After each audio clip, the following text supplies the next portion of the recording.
ஆதவன் தொலைக்காட்சி நேயர்களுக்கு இனிமையான காலை நேர வணக்கம். இன்று 25 அக்டோபர் மாதம் 2015 ஆண்டு ஞாயிற்றுக்கிழமை. நாளேடுகளில் நமது பார்வை நிகழ்ச்சியினூடாக சந்திக்கின்றோம். முதலில் இன்றைய வீரகேசரி பத்திரிகையை பார்க்கலாம். வீரகேசரி பத்திரிகையின் பிரதான தலைப்பு செய்தியாக மனித உரிமை மீறல்களுக்கு ஒப்புதல் வாக்குமூலமாக பரணகம உடலாகம அறிக்கைகள் அமைந்துள்ளன. சர்வதேச தாளத்திற்கு ஏற்ப ஆட வேண்டிய நிலை என்கிறது தேசப்பற்றுள்ள தேசிய இயக்கம் என்பதாக அந்த செய்தி பிரசுரிக்கப்பட்டுள்ளது. இலங்கையில் பாரிய மனித உரிமை மீறல்கள் இடம்பெற்றதாக சர்வதேச சமூகம் தொடர்ச்சியாக குற்றச்சாட்டுகளை முன்வைத்து வந்தது. இந்நிலையில் பாராளுமன்றில் பரணகம மற்றும் உடலாகம அறிக்கைகள் சமர்ப்பிக்கப்பட்டுள்ளமை சர்வதேச குற்றச்சாட்டுகளுக்கு வலு சேர்ப்பதாகவும் அதனை ஏற்றுக்கொண்டதாகவும் அமைந்துள்ளது என தேசப்பற்றுள்ள தேசிய இயக்கத்தின் தலைவர் குணதாச அமரசேகர தெரிவித்தார். ஐக்கிய நாடுகள் மனித உரிமை பேரவையின் 30வது கூட்டத்தொடரில் நிறைவேற்றப்பட்டுள்ள அமெரிக்க பிரேரணை குறித்து இலங்கையில் பல்வேறு முரண்பாடுகளும் சர்ச்சைகளும் கிளம்பியுள்ள இந்த சந்தர்ப்பத்தில் இவ்வாறான அறிக்கைகள் அமெரிக்க பிரேரணையையும் சர்வதேச குற்றச்சாட்டுகளையும் ஏற்றுக்கொண்டதாக அமைந்தது மாத்திரமன்றி பாரிய சவால்களையும் எதிர்கொள்ள வேண்டி வரும் என எச்சரிக்கை விடுத்துள்ளார்.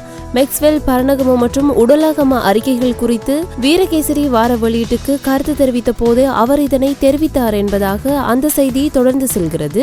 மேலும் ஒரு செய்தியாக தமிழ் கைதிகள் விடுதலை தொடர்பாக பிரதமர் தலைமையில் நாளை பேச்சு என்பதாக அந்த செய்தி பிரசுரிக்கப்பட்டுள்ளது.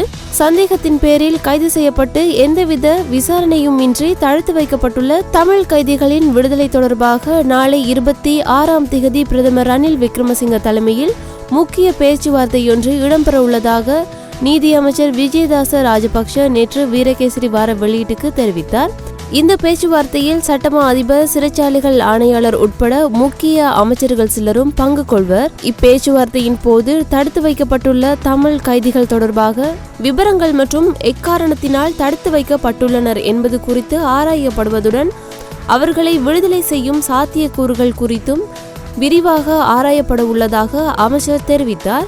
நாடு முழுவதும் உள்ள சிறைச்சாலைகளில் 216 தமிழ் கைதிகள் சிறை வைக்கப்பட்டுள்ளனர். இவர்களில் சுமார் 35 பேரளவில் தண்டனை விதிக்கப்பட்டவர்கள் என்றும் அமைச்சர் தெரிவித்தார் என்பதாக அந்த செய்தி பிரசுரிக்கப்பட்டுள்ளது. மேலும் ஒரு செய்தியாக 3 கொலைகளின் சூத்திரதாரி கைது. உவர்மலையை சேர்ந்த புவனேந்திரன் தேவராஜா என்பவர் கொலை செய்யப்பட்ட சம்பவம் தொடர்பாக மன்னார் பேசாலை மீன்வாடியில் வைத்து சந்தேக நபர் ஒருவர் கைது செய்யப்பட்டுள்ளார்.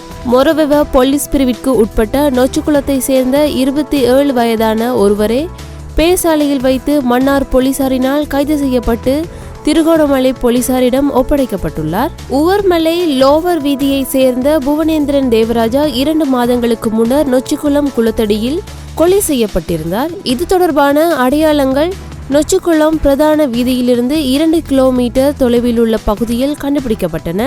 இதேவேளை கொலையுண்டவரின் மனைவி மற்றும் மகன் ஆகியோரை பொய்யான தகவல்களை கூறி நொச்சிக்குளம் பகுதிக்கு வருமாறு சந்தேக நபர் அழைத்துள்ளார்.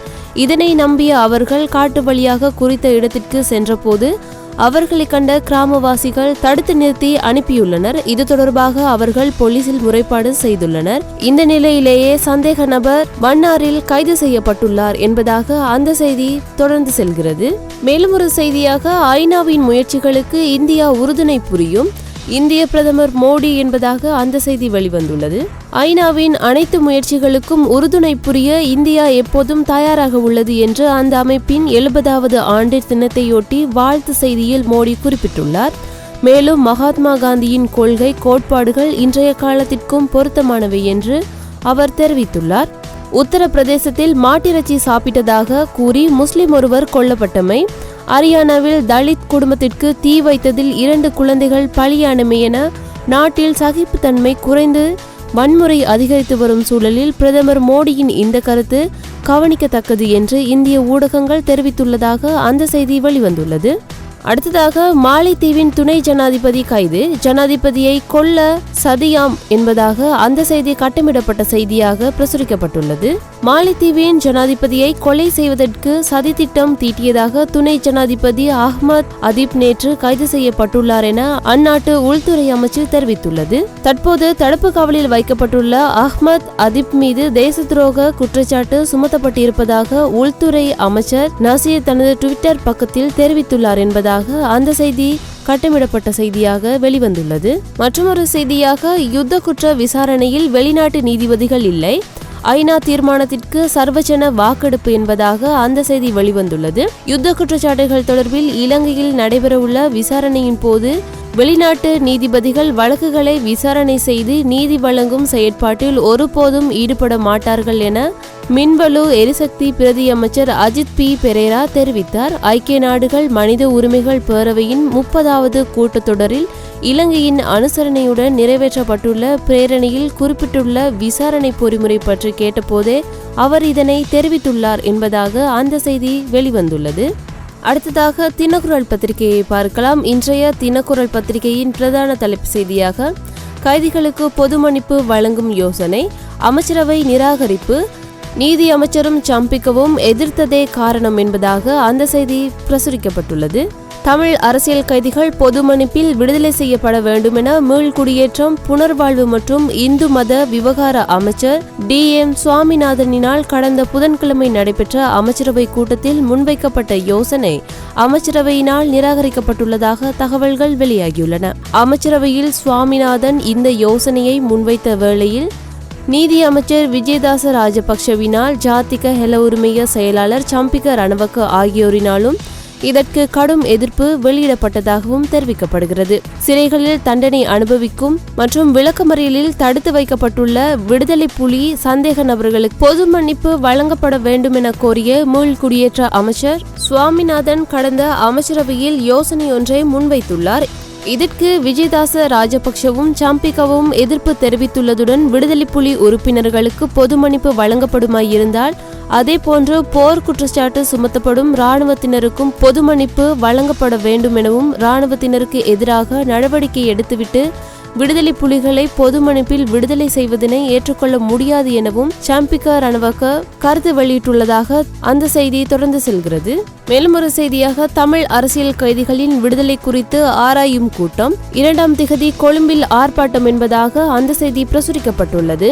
அரசியல் கைதிகளின் விடுதலை தொடர்பில் எதிர்வரும் வியாழக்கிழமை கொழும்பு மருதானையில் உள்ள சமூக சமய நடுநிலையத்தில் கூட்டம் ஒன்று இடம்பெறவுள்ளது. அரசியல் கைதிகளை விடுதலை செய்வதற்கான தேசிய அமைப்பினால் நடத்தப்படவுள்ள இந்த கூட்டம் பிற்பகல் 2 மணிக்கு நடத்தப்படவுள்ளது. இதில் சிவில் அமைப்புகள், அரசியல் கட்சிகள் பங்கு கொள்ள உள்ளதாகவும் இதன்போது அரசியல் கைதிகள் விடுதலை தொடர்பாக சட்ட சிக்கல்கள் குறித்தும் ஆராயப்பட உள்ளதாகவும் அவ்வமைப்பினர் தெரிவித்துள்ளனர் என்பதாக அந்த செய்தி பிரசுரிக்கப்பட்டுள்ளது. அடுத்ததாக சுடரொளி பத்திரிகையை பார்க்கலாம். சுடரொளி பத்திரிகையின் பிரதான தலைப்பு செய்தியாக ஐநாவின் செயற்பாடு குறித்து முழு திருப்தியில் இலங்கை, அதன் நோக்கங்களை நிறைவேற்றுவோம் என கொழும்பு நிகழ்வில் ஜனாதிபதி மைத்திரி உறுதி என்பதாக அந்த செய்தி வெளிவந்துள்ளது. இலங்கையில் கடந்த ஆட்சியில் இருந்த அரசு ஐக்கிய நாடுகள் சபைக்கு சவால் விடுத்து உறவுகளை சேதப்படுத்தியிருந்தது. தற்போதைய அரசு ஐநா உட்பட சர்வதேசத்தின் முக்கிய தரப்புகளுடன் நட்புறவை மீள கட்டியெழுப்பி வருகின்றது. இலங்கையில் அபிவிருத்தி மற்றும் மனித அபிமான செயற்பாடுகளில் பங்காளியாக செயற்படும் ஐக்கிய நாடுகள் சபையின் செயற்பாடுகள் தொடர்பில் நாம் முழுமையாக திருப்தி அடைகிறோம் என ஜனாதிபதி மைத்திரிபால சிறிசேன தெரிவித்துள்ளார் என்பதாக அந்த செய்தி பிரசுரிக்கப்பட்டுள்ளது. மற்றொரு செய்தியாக இலங்கைக்கு ஆதரவு, பான் கி மூன் விருப்பம் என்பதாக அந்த செய்தி பிரசுரிக்கப்பட்டுள்ளது. இலங்கையுடன் தொடர்ந்து பணியாற்ற நாம் தயாராக இருப்பதுடன் எதிர்காலத்திலும் இலங்கைக்கு ஆதரவு வழங்க தயாராக உள்ளோம் என்று ஐக்கிய நாடுகள் சபையின் பொதுச் செயலாளர் பான் கி மூன் தெரிவித்துள்ளார் என்பதாக அந்த செய்தி வெளிவந்துள்ளது.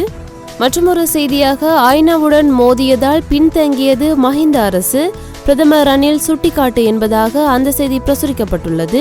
கடந்த அரசு ஐநா உட்பட சர்வதேசத்துடன் மோதிக்கொண்டது. இதனால் அந்த அரசு முன்னோக்கி செல்ல முடியாத நிலைக்கு தள்ளப்பட்டது.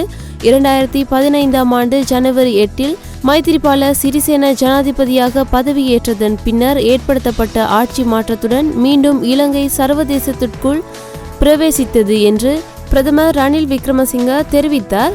ஐக்கிய நாடுகள் சபையின் 70வது வருட நிகழ்வு மற்றும் உறுப்பு நாடுகள் என்ற வகையில் இலங்கை இணைந்து 60வது வருட நிகழ்வு நேற்று கொழும்பில் உள்ள ஐநா அலுவலக வளாகத்தில் நடைபெற்றது. இந்நிகழ்வில் கலந்து கொண்டு உரையாற்றும் போதே பிரதமர் இவ்வாறு தெரிவித்தார் என்பதாக அந்த செய்தி பிரசுரிக்கப்பட்டுள்ளது.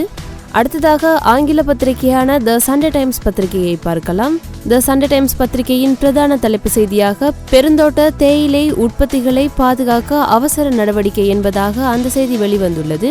தேயிலையின் தேசிய விலையை ஒரு நிலையான இடத்திற்கு கொண்டு வரும் வரை 80 மில்லியன் ரூபாவை அரசாங்கம் உத்தரவாதமாக வழங்க வேண்டுமென பெருந்தோட்ட கைத்தொழில் அமைச்சு கோரிக்கை விடுத்துள்ளதாக அந்த செய்தி பிரசுரிக்கப்பட்டுள்ளது. அடுத்ததாக சிங்கள பத்திரிகையான லங்காதீப பத்திரிகையை பார்க்கலாம். இன்றைய லங்காதீப பத்திரிகையின் பிரதான தலைப்பு செய்தியாக புலிகளுக்கு பொது மன்னிப்பு வழங்குவது தொடர்பான யோசனை நிராகரிக்கப்பட்டதாக தெரிவிப்பு என்பதாக அந்த செய்தி வெளிவந்துள்ளது. சிறைகளில் தண்டனை அனுபவிக்கும் மற்றும் விளக்கமறியலில் வைக்கப்பட்டுள்ள விடுதலை புலி சந்தேக நபர்களுக்கு பொது மன்னிப்பு வழங்கப்பட வேண்டும் என கோரி மீள்குடியேற்றம், புனர்வாழ்வு மற்றும் இந்து மத விவகார அமைச்சர் DM சுவாமிநாதனினால் கடந்த புதன்கிழமை அமைச்சரவை கூட்டத்தில் முன்வைக்கப்பட்ட யோசனை அமைச்சரவையினால் நிராகரிக்கப்பட்டுள்ளதாக தகவல்கள் வெளியாகியுள்ளன என்பதாக அந்த செய்தி பிரசுரிக்கப்பட்டுள்ளது. அடுத்ததாக உதயன் பத்திரிகையை பார்க்கலாம். இன்றைய உதயன் பத்திரிகையின் பிரதான தலைப்பு செய்தியாக ஐநாவின் செயற்பாடு இலங்கைக்கு திருப்தி, 70வது ஆண்டு நிறைவு விழாவில் ஜனாதிபதி மைத்திரிபால தெரிவிப்பு என்பதாக அந்த செய்தி வெளிவந்துள்ளது. இலங்கையில் கடந்த ஆட்சியில் இருந்த அரசு ஐக்கிய நாடுகள் சபைக்கு சவால் விடுத்து உறவுகளை சேதப்படுத்தியிருந்தது. தற்போதைய அரசு ஐநா உட்பட சர்வதேசத்தின் முக்கிய தரப்புகளுடன் நட்புறவை மீள் கட்டியெழுப்பி வருகின்றது. இலங்கையின் அபிவிருத்தி மற்றும் மனிதாபிமான செயற்பாடுகளில் பங்களிப்பாக உள்ள ஐக்கிய நாடுகள் சபையின் செயற்பாடுகள் தொடர்பில் நாம் முழுமையாக திருப்தி அடைகிறோம். இவ்வாறு ஜனாதிபதி மைத்திரிபால சிறிசேன தெரிவித்துள்ளதாக அந்த செய்தி வெளிவந்துள்ளது. மேலும் ஒரு செய்தியாக யாழ்ப்பாணத்தில் அதிகரிக்கிறது வயிற்றோட்டம், குழந்தைகள் கவனம் என சுகாதாரத்துறை எச்சரிக்கை என்பதாக அந்த செய்தி பிரசுரிக்கப்பட்டுள்ளது. யாழ் மாவட்டத்தில் வயிற்றுளவு மற்றும் வயிற்றோட்டம் ஆகியவற்றினால் பாதிக்கப்பட்டவர்களின் எண்ணிக்கை அதிகரித்துள்ளது. வாராந்தம் இவ்வாறு 30 தொடக்கம் 40 பேர் வரை பாதிக்கப்படுகின்றனர்.